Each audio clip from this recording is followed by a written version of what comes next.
Good morning. मैं अजय स्वागत करेंगे आपके अपने channel visual classic YouTube channel पे। इस वीडियो हम शुरू करेंगे 1 जून करंट अफेयर वीडियो को। आगे बढ़ने से पहले वीडियो को लाइक कर दें, ज़्यादा से ज़्यादा शेयर कर दें। अगर नए हैं तो सब्सक्राइब भी कर ले, बेल आइकन अवश्य प्रेस कर देंगे ताकि हर नए वीडियो की नोटिफिकेशन सबसे पहले मिले। शुरू करेंगे क्वेश्चन 1 के साथ। क्वेश्चन 1 है, वित्तीय स्थिरता और विकास परिषद की जो 22वीं बैठक थी उसकी अध्यक्षता किसने की? तो उसकी अध्यक्षता की श्रीमती निर्मला सीतारमण ने। किसने की? निर्मला सीतारमण ने। जो केंद्रीय वित्त और कॉरपोरेट कार्य मंत्री हैं अपनी श्रीमती निर्मला सीतारमण ने 28 मई 2020 को जो नई दिल्ली में वित्तीय स्थिरता और विकास परिषद की जो 22वीं बैठक थी उसकी अध्यक्षता की। बैठक में घरेलू और जो वैश्विक व्यापक आर्थिक स्थितियों, कमजोरियों के मुद्दों और वित्तीय स्थिरता की समीक्षा की गई। बैठक के दौरान वर्तमान वैश्विक और घरेलू वृद्ध आर्थिक स्थिति, वित्तीय स्थिरता, कमजोरी से जुड़े मुद्दों, बैंकों और जो अन्य वित्तीय संस्थानों के समक्ष उभरने वाले जो प्रमुख मुद्दे हैं उनके साथ साथ नियामक और नीतिगत उपायों आदि पर चर्चा की गई। कोविड-19 महामारी का संकट वैश्विक वित्तीय प्रणाली की स्थिरता के लिए गंभीर खतरा है, क्योंकि संकट का संभावित अंतिम प्रभाव और अर्थव्यवस्था में बेहतरी शुरू होने का समय फिलहाल अनिश्चित है। आगे देखेंगे जो लास्ट डे का रिवीजन है क्वेश्चन 1 के साथ। क्वेश्चन 1 है कि भारतीय सेना में अफसर और महिला शांति दूत जो उत्तराखंड की किस मेजर को संयुक्त राष्ट्र सैन्य gender advocate of the year के अवार्ड से सम्मानित किया गया? तो वो किया गया सुमन गवनी को। अगला है, विश्व इस्पात संघ ने वर्ल्ड स्टील रिपोर्ट जारी किया है और रिपोर्ट के अनुसार भारत में जो क्रूड स्टील है उसकी कितने प्रतिशत में गिरावट आई है? तो वह 65% की गिरावट आई है। अगला है, हाल ही में किस देश ने कहा कि कोरोना वायरस वैश्विक महामारी से निपटने के लिए पाकिस्तान को मदद के तौर पर $60 लाख रुपए देगा? तो वो देगा अमेरिका $60 लाख देगा। अगला है, वर्ल्ड मेट्रोलॉजी डे किस दिन मनाया जाता है? तो वो मनाया जाता है 20 मई को। अगला है, हाल ही में किस देश के प्रधानमंत्री ने कोरोना के कारण देश में जो लगे आपातकाल उसको समाप्त करने के निर्देश दिए? तो वह जापान के। अगला है, हाल ही में किस देश के तेज गेंदबाज सेहान मधुसनका को ड्रग्स रखने के आरोप में हिरासत में दिया गया? तो वह श्रीलंका के रहने वाले। अगला है, इथियोपिया द्वारा किस नदी पर एक मेगा जल विद्युत परियोजना का निर्माण किया जा रहा है जिससे नदी के अनुप्रवाह में स्थित देशों यथा मिस्र, इथियोपिया के मध्य जल युद्ध की संभावना को बढ़ा दिया? तो वह नील नदी। कौन सी? नील नदी। अगला है, किस यह गार्ड ने एक पराबैंगनी कीटाणु शोधन जो सुविधा है वो विकसित की है? तो किसने किया? वो किया मुंबई गार्ड ने। किसने? नवल डाकयार्ड मुंबई ने इसे विकसित किया है। मुंबई नेवल डाकयार्ड ने नए सामान्य क्यूबर्ती आवश्यकताओं के साथ मेल करने के लिए एक पराबैंगनी रोगाणुनाशन बैग विकसित किया है। कोरोना वायरस के प्रसार को रोकने के लिए कपड़े, उपकरण और अन्य विविध वस्तुओं के परिशोधन के लिए खाड़ी का उपयोग किया जा सकता है। एक बड़े आम कमरे को यूपीबे बदलने के लिए यूपीबे बनाने के लिए नवाचार की आवश्यकता है। यह यूवीसी यानी छोटी तरंग जो दीर्घ पराबैंगनी प्रकाश है उसके प्रकाश व्यवस्था के लिए एल्यूमिनियम शीट और विद्युत व्यवस्था के निर्माण द्वारा प्राप्त किया गया था। लॉकडाउन में आंशिक उठान के बीच विकास आया है, इसके बाद लॉकडाउन का पूरा उत्थान होगा। क्वेश्चन नंबर देखेंगे 3, अग्निप्रस्थ मिसाइल पार्क कहाँ पर स्थापित किया जाएगा? तो कहाँ पर इसे स्थापित किया जाएगा? वो किया जाएगा आईएनएस। कहाँ पर किया जाएगा? आईएनएस जो किलिंग है उस पर विकसित किया जाएगा। आईएनएस किलिंग में मिसाइल पार्क अग्निप्रस्थ की आधारशिला जो है 28 मई 2000 को commodore Rajesh Debnath commanding officer द्वारा vice admiral Atul Kumar Jain PVSM VSM की उपस्थिति में रखी गई। मिसाइल पार्क अग्निप्रस्थ का निर्माण एक बार पूरा हो जाने के बाद इसे आईएनएस किलिंग के उन सभी अधिकारियों, नाविकों और सहायक कर्मचारियों के प्रति समर्पित कर दिया जाएगा जिन्होंने वर्ष 1981 में इसकी स्थापना के बाद इसे आईएनएस के इस ऑफ बेस में अपनी सेवाएं प्रदान की है। इस पार्क को वर्ष 2018-19 के लिए आईएनएस किलिंग के प्रतिष्ठित यूनिट प्रकाशित पत्र का पुरस्कार भी दिया गया है। अग्निप्रस्थ का उद्देश्य 1981 से लेकर अब तक आईएनएस किलिंग के मिसाइल इतिहास की झलक दिखाना है।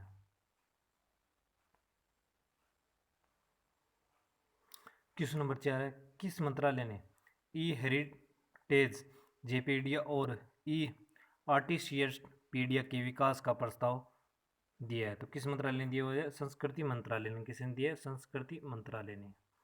संस्कृति मंत्रालय ने इसका जो है प्रस्ताव दिया और वर्चुअल प्रोग्राम मॉड्यूल के माध्यम से प्रसिद्ध कलाकारों द्वारा कला के शिक्षण का सुझाव दिया है।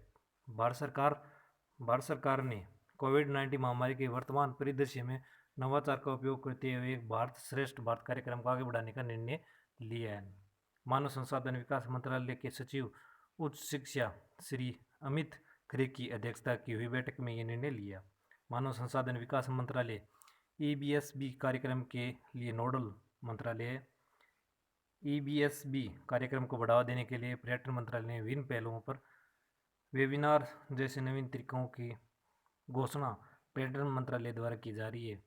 वेबिनार श्रृंखला में से एक देखो अपना देश है, जैसे माईगोव पोर्टल पर होस्ट किया जा रहा है। क्वेश्चन देखेंगे आगे 5, किसे NHAI वित्त सलाहकार के रूप में नियुक्त किया गया है? तो क्या है? नीलेश सेठे को। नीलेश सेठे उनको जो पहले भारतीय बीमा नियामक और विकास प्राधिकरण के सदस्य थे, उनको NHAI वित्त सलाहकार के रूप में नियुक्त किया गया है। नीलेश सेठे की नियुक्ति ऐसे समय हुई है जब NHAI बोर्ड विदेशी और घरेलू संस्थागत निवेशकों, एशियाई विकास बैंक और विश्व बैंक से निवेश जुटाने की योजना बना रहे हैं। उन्होंने 3 साल के लिए LIC Nomura mutual fund asset management company के CEO निर्देशक के रूप में भी काम किया है। क्वेश्चन देखेंगे जो आज का है आपके लिए, जिसका आपको राइट आंसर देना है नीचे कमेंट के द्वारा, और अगर आपका राइट आंसर रहता है तो अगले वीडियो में आपका नाम दिया जाएगा। और जो हम आपसे क्वेश्चन पूछते हैं ये पिछली वीडियो के क्वेश्चन होते हैं। हर जो क्वेश्चन पूछा जाता है आपसे वीडियो में वो पिछले वीडियो का क्वेश्चन है जो आपसे पूछा जाता है रिवीजन के तौर पर कि आपको कैसा याद है या नहीं है। तो पूरा वीडियो देखें और राइट आंसर दें। क्वेश्चन क्या है वो देख लेते हैं। WHO ने हाल ही में कितने उम्मीदवारों को मानव परीक्षण में प्रवेश करने की घोषणा की है? तो कितने की है? ऑप्शन है 10, 7, 8 या 5। राइट आंसर देंगे नीचे ABC या D में से। क्वेश्चन देखें 6। अब बताते हैं क्वेश्चन है कि पेन में कितने अंक होते हैं? जो पेन कार्ड होते हैं उसमें कितने अंक होते हैं? तो पेन कार्ड में होते हैं 10 अंक होते हैं। कितने होते हैं? 10 अंक होते हैं। पेन में करों का भुगतान करने वाले जो निर्दिष्ट 10 अंक होते हैं एक एल्फान्यूमिक पहचान संख्या होती है। ये पेन देश में किसी व्यक्ति कंपनी की कर संबंधी जो जानकारी उसकी पहचान का एक इलेक्ट्रॉनिक साधन है।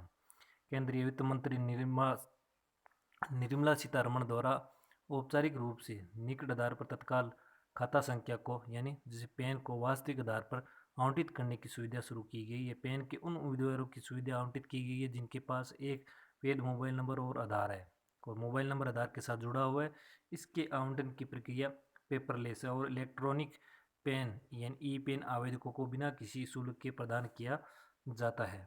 आयकर विभाग की ई फाइलिंग वेबसाइट के आधार पर आधारित KYC के माध्यम से तत्काल पेन की बीटा संस्करण सेवा फरवरी 2020 से शुरू की गई है। क्वेश्चन देखेंगे 7। उत्पाद जागरूकता के लिए किस संगठन ने PAI चैटबॉट लॉन्च किया है? तो किसने किया है? वो किया NPCI ने। किसने किया? NPCI ने यानी national payment corporation of India ने इसे उत्पाद जागरूकता के लिए PAI जो चैटबॉट है लॉन्च किया है। चैटबॉट एक आर्टिफिशियल इंटेलिजेंट चैटबॉट है जिसे वास्तविक समय के आधार पर NPCI के अर्थात UPI, रुपये, फास्टैग के उत्पादों के बारे में जागरूकता बढ़ाने के लिए विकसित किया गया है। PAI उपयोगकर्ताओं को रुपये NPI UPI चलेगा की वेबसाइट पर पाठ या आवाज़ के माध्यम से अंग्रेजी और हिंदी में अपने उत्पादों के बारे में सटीक जानकारी देकर उपयोगकर्ताओं को सहायता प्रदान करेगा। UPI, रुपये आदि सभी खुदरा भुगतान NPI द्वारा संभाले जाते हैं। क्वेश्चन देखेंगे 8। किस संगठन ने राम किकर बेज नामक आभासी दौरे का आयोजन किया? मुक्त परिवर्तन और अभिव्यक्ति के माध्यम से यात्रा। तो किस संगठन ने किया?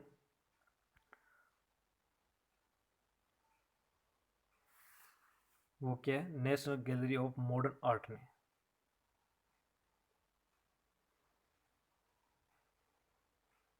संस्कृति मंत्रालय का राष्ट्रीय आधुनिक कला संग्रहालय राम किकरबेज की जो 115वीं जयंती मनाने के लिए राम किकरबेज मुख बदलाव और अभिव्यक्तियों के माध्यम से यात्रा के शीर्षक से 26 मई 2000 को आभासी यात्रा का आयोजन किया गया था।